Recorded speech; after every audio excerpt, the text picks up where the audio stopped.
paragraph 75, he has given a subheading and he calls it an attempt to subvert the will of the people. And we invite the court to consider those paragraphs and to see which party is telling you the truth. We wish to refer you specifically to paragraph 66 in that affidavit. And it is an important averment, an important deposition in that affidavit. He says, Mr. Chebukati, when he was at the National Tallying Center, members of the National Security Advisory Committee visited him, and he sat with them after 2 p.m. It is important to contextualize the time. We are talking of the 15th of August, Bomas of Kenya. There is a meeting, and this meeting is attended by all the commissioners. All the 7 commissioners are there. The fact of that meeting is not disputed, or the affidavits filed regarding that matter make critical admissions. The first admission is that indeed Joseph Kinyua telephoned Chebukati and told him, I'm sending my members to you. That's an admission. The second admission is that all the commissioners, and these are the affidavits from Mr. Joseph Kinyua and Mr. Kenneth Kiara, all the commissioners were present. It is past 2 p.m. It doesn't say how long this meeting took. The country had been put on notice. Elections results will be declared at 3 p.m.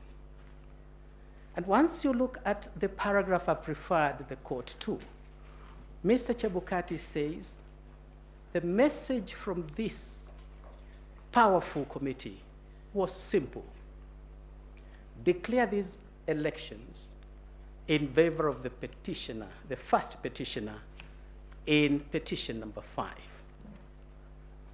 If you are not able to do so, please massage the electoral data and force a runoff. And now that issue was discussed openly by the members of this powerful committee and all the commissioners in IEBC. The 4 commissioners made it very clear the suggestion from the Security Committee is reasonable and we should actually accommodate it. We should think of doing it. The 3 commissioners, and all of them have sworn affidavit attesting to that. The 3 commissioners said, nothing doing. We will declare these elections in accordance with the Constitution of Kenya, and we will declare the legitimate results. And so we ask the court, you do not have the advantage of witnesses being cross-examined, but you have the ability to look at all the accounts and see which account is more probable. The meeting starts past 2. Elections were to be declared at 3. At 4 p.m., the 4 commissioners are in the Serena Hotel. Our TV screens has been split. One side says 4 commissioners are disowning the results. The other screen is showing us chaos in Bomas, attack on the chair of IEBC, attack on the 2 other commissioners.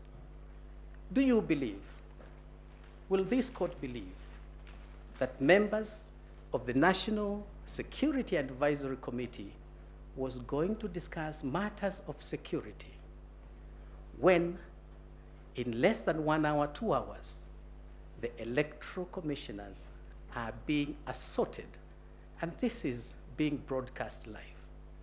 assaulted, a cognizable offense. Police are in Bomas of Kenya. Nobody's arrested, and the people who are doing these attacks are well known. So we ask you to consider that fact in trying to see which account is likely to be true.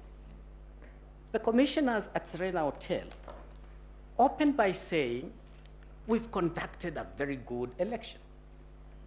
It's only gone bad towards the end. You will ask yourselves, does somebody disown results which he doesn't know? Do you believe these commissioners did not know what the outcome has been? We submit they knew the result, and that is why they were disowning it. We also ask the court to consider these 4 commissioners, apart from the press they did on 15th of September, they again did it on 16th, the following day, 16th of August. Was it a coincidence that again our TV screens were split into 2? You see the 4 commissioners, and you see the first petitioner, and they are speaking, the language they are talking, the words they are using are strikingly similar. Is it a coincidence? These are matters we invite the court to consider in trying to ask itself, which account do we believe? I urge this court to believe the account given by the 3 commissioners. The will of the people was just about to be subverted, and the attempt was unsuccessful because the 3 commissioners stood by their oath of office and faithfully executed what was expected of them by the Constitution of Kenya. This split between the commission, the court has asked posed questions. When did it happen? Once you look at the affidavit of Chebukati and the timing, at past 2, they are in a meeting, and by 4, they are in Serena Hotel, you will come to the inescapable conclusion that the division in IEBC was caused by the National Security and Advisory Committee. And indeed, they hijacked the 4. That is why the 4 would approach this court for the very first time in the history of this country, approach the court to seek nullification of an election that they superintended, and that they said they conducted a very good election. We ask the court to take into account that there appears to have been a mistaken impression that presidential elections are determined by commissioners. Anybody who wants to become the president of Kenya must have in his corner the Kenyan electorate. And that voter who turns up in the polling station, not the one who stays away. And if you convince that voter who turns out and you get the majority of votes, you become the president. 7 commissioners cannot make you the president. 4 commissioners cannot make you the president. Who makes the decision as to who becomes the president of the Republic of Kenya? It is our humble submission. It is not the commission. It is not any of the commissioners. It is the electorate. It is the people of Kenya. And therefore, this narrative that we are the majority, we needed to sit down and make a decision, that decision as to who becomes the president of Kenya does not lie with the commission. Theirs is to midwife the process, and that is all they can do. We wish to submit that the first respondent won these elections fair and square. You've had the submissions and the evidence that has been presented by the midwife, IEBC. And they have made it absolutely clear that this election was conducted in accordance with the Constitution. It was computed in accordance with the Constitution. And they have a very clear winner as to who obtained the highest number of votes and made all the requirements required by Article 138(4). For that reason, we ask this court to consider that this petition is the consolidated petition are founded, they are all anchored on fiction.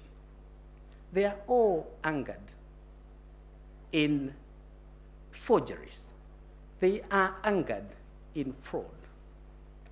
That clearly tells you these petitions are built on sinking sand, and for that reason, they must fail.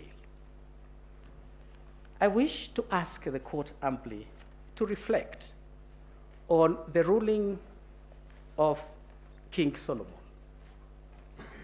Just like King Solomon before you, you have two gentlemen here, each one claiming a baby. The baby they are claiming is the outcome of the 2022 election petition. During the days of Solomon, there was no DNA, and therefore he could not easily make up a decision as to whose baby is this. Today, you don't have mothers competing for this baby. You have two gentlemen, each one of them claiming the baby. What does the petitioner ask you to do? Just like the days of Solomon, is telling you, give me the baby is mine. And then he goes on to tell you, if you cannot give me the baby, slice it into two. We can call this baby Victoria. We can call this baby Victor. But the more gender-neutral term, let's call this baby Victory. Baby Victory has a clear DNA. Baby Victory, his DNA is captured in the original Forms 34A. His DNA is captured also in Forms 34B. That baby belongs to Honorable William Samoei Ruto. Give him his baby. Don't divide the baby. The petitioner here is telling you, you either give me the baby or cut the baby into two. Nullify the election. Solomon used that in this year to know who was the true mother of this child, because no mother would want her baby chopped into two. And so by the petitioner coming to tell you here, if you don't give me the baby, slice the baby into two, you already know whose baby the victory of 2022 presidential election is. I urge the court to give the baby to the legitimate and lawful father, who is Honorable William Samoei Ruto. Thank you very much.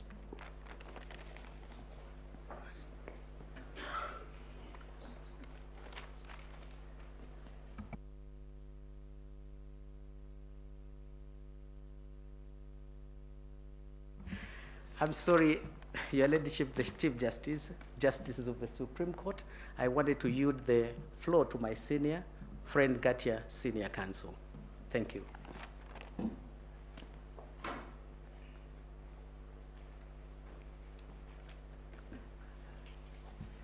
Madam Chief Justice, my duty is to make closing submissions, as I also deal with the last issue. What are the appropriate reliefs? Yes. Oh. I start by apologizing. I left out two members of my team, two lawyers who have worked very hard, Rose Thiongo and Ham Langat, Mr. Ham Langat. I think in fairness, it's good I place them on record. They have done a sterling performance, and this is part of the mentorship we should do.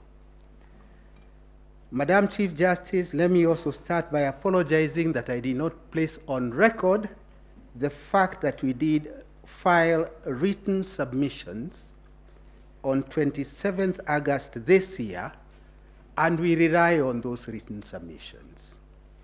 We took lots of time to actually develop almost a treatise on the origin of Election Act.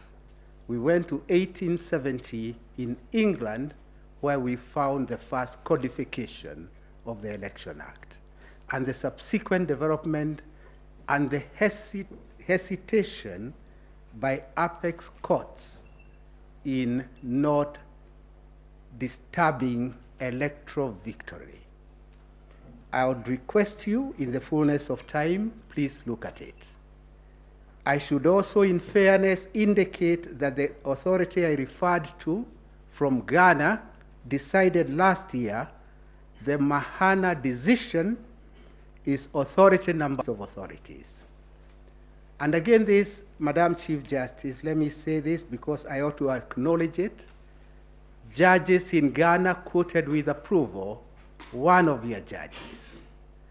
Writing of this apex court are now being quoted with approval in the continent of Africa. And if I could say so, this is also because of the very vibrant advocacy by my learned friends. So if we could participate in enriching the jurisprudence in Kenya and Africa, so be it. I now go to a very brief response overview. You have a petition before you by Julia, I think is now number 7, the one about special group of people, 500,000, who allegedly were denied the right to vote. And this is what we call not now fiction, but theory, pleading or drafting a petition on the basis of abstract principles.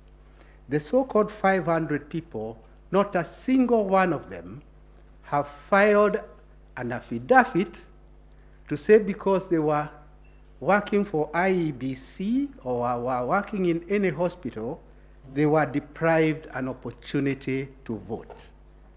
In other words, this court must also try to establish some rules of engagement. Are we going to be holding this country at ransom as we process these petitions, which are, to say in very modest terms, very frivolous? One comes and says 500 people are denied an opportunity to vote, and then he gets away with it. Juria is a very good example of what states in America have now resolved to do. They do punish a pleader who files a pleading with the full knowledge that what is being pleaded is incorrect. I go to another area of so-called suppression of votes. This is another constant denominator, that the suppression of vote, because one level of votes was not held. And the question is, where is the empirical evidence? Empirical evidence that because there is no voting for a senator, then the turnout for votes for the presidency are suppressed. And suppressed in relation to only one candidate, not both candidates.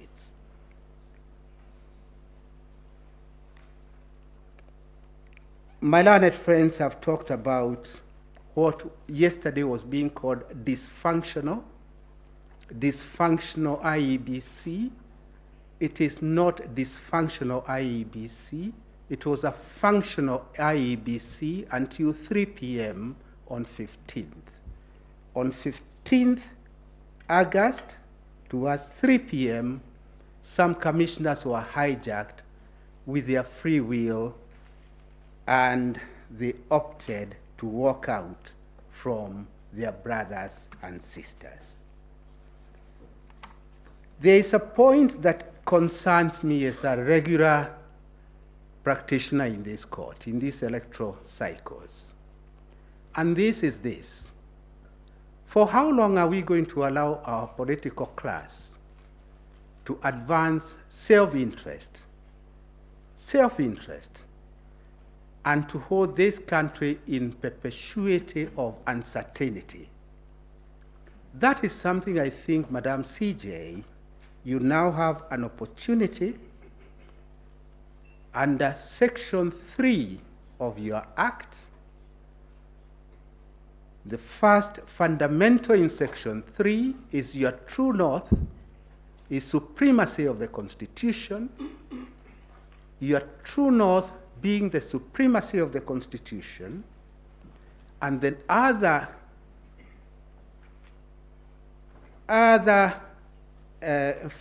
factor to consider is that this court is required to help us develop even a political path for this country.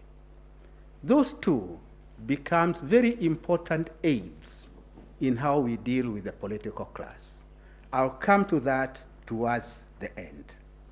But it is something of concern, because unless it is captured early, I do not see great hope in the way we are proceeding. Madam CJ, first and second respondents are very ordinary Kenyans, very ordinary, humble origin, and this is a country I always have thought is a country of hope and opportunity. Hope and opportunity for each and every Kenyan. A child from humble origin ought to aspire one day to be a Chief Justice of this country. A child of very humble origin ought to aspire to be a top surgeon in this country. I say all this because, in all fairness, unless we show hope and opportunity to all, then we'll be missing an important aspect of our growth. There were questions that were posed to my learned friends. Since I won't have another opportunity, allow me just a few minutes to deal with a few of them. I'll start with the first question about rejected votes. It was posed by one of the judges. Rejected votes is a point we litigated in Raila 1, that is 2013, not as a side issue, but it was the subject of a petition. In 2013, there was a petition dealing with nothing but rejected votes. Rejected votes, Madam CJ, can be the third candidate. It's very easy for rejected votes to be the third candidate. And in 2013 at Bomas, where I had the pleasure and privilege of being the chief agent for the candidate, it became quite obvious that rejected candidates will be the third candidate in that contest. And if they were to be factored, then the whole purpose of rejected votes is to bring down the victory of the candidate who would otherwise have won. So it is a point we litigated at length.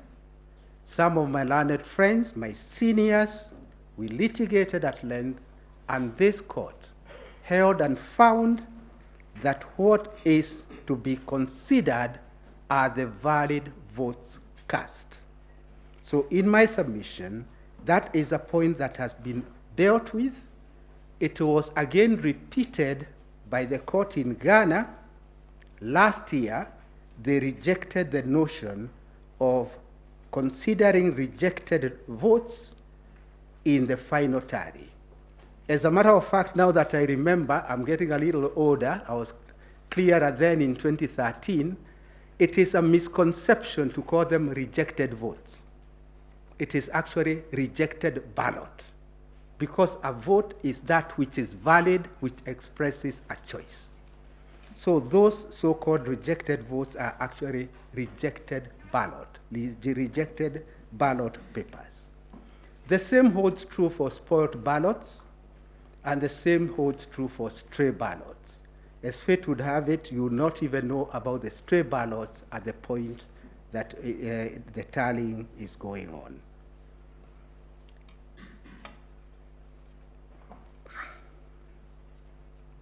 I associate myself with the submissions made by my learned friends, IEBC. They are the ones who conducted the election. It is not within our place to supplement their submissions. We wish to associate ourselves with the submissions, particularly as regards how the election was conducted. I come to what is the elephant in the room, to quote Tata, who I have never quoted before.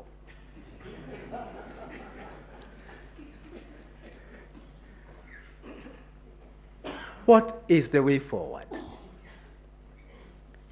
On the one hand, you are being requested by many of my learned friends, actually all of them in unison. It's the first time I have seen so many lawyers making the same request: nullification of the election. Almost reminds me of the trial of Christ. Crucify him, nullify the election. After nullification of the election, no solution is provided. But all they request is nullify the election. As you consider the rival position, I will request you to consider the following. In the event you nullify the election, you will effectively be rejecting the substantive truth that the majority of voters in this country express their free choice.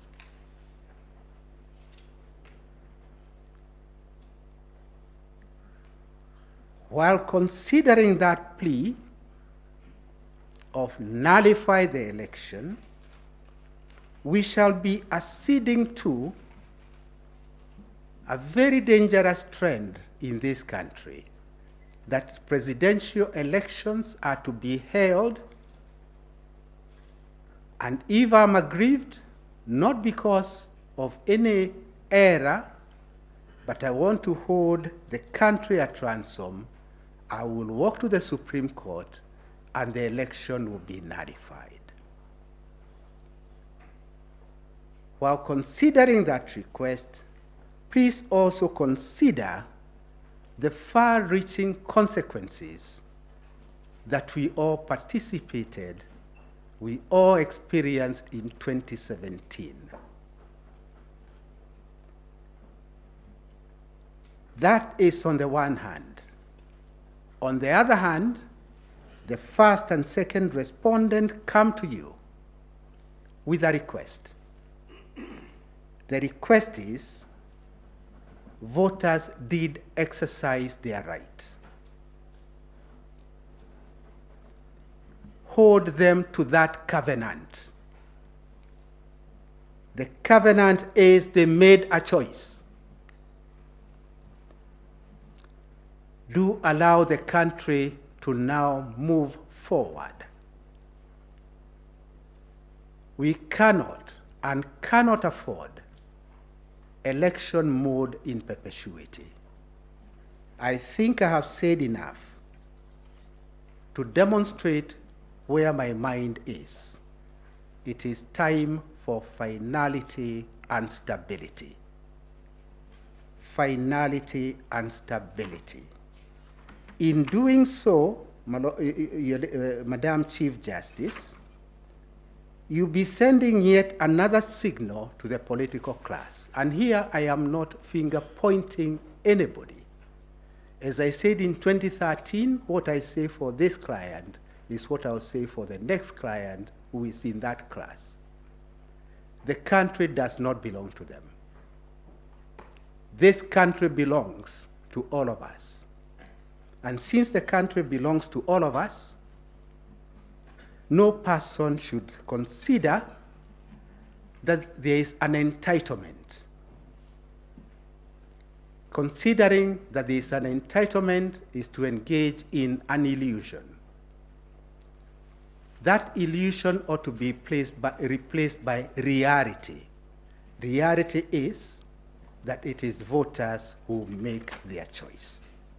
And once voters have made their choice, let us inculcate a culture that my brothers and sisters on this side are now used to. We walk to our court. We may think the law is on our side.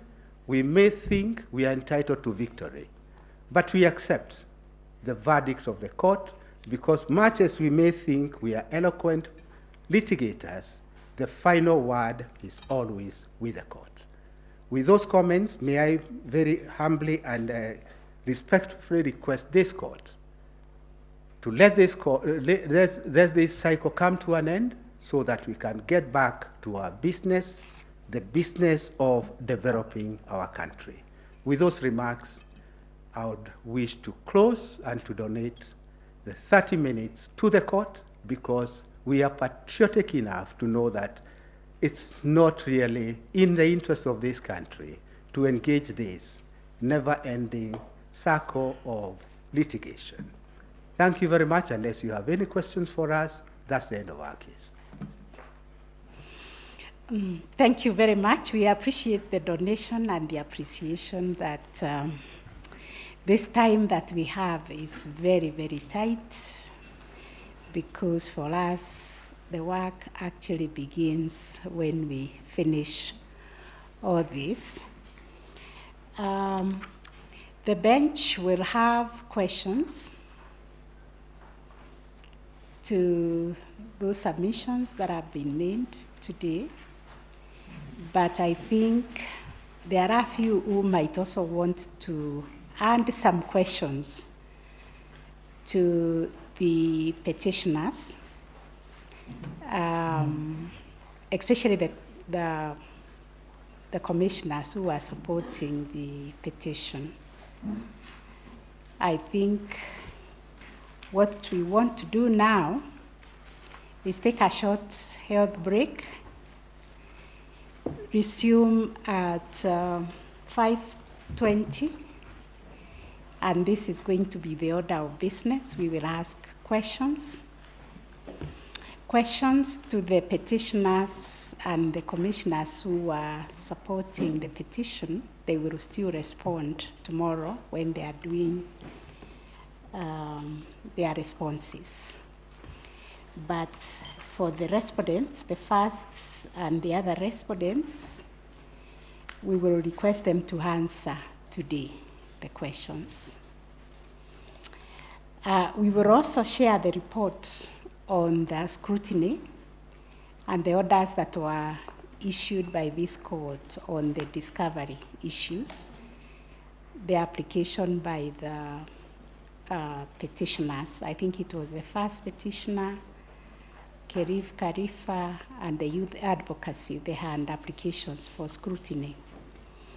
That report is being finalized. It will be shared. And tomorrow we will give you an opportunity to respond to the report. So we will adjourn for just 20 minutes.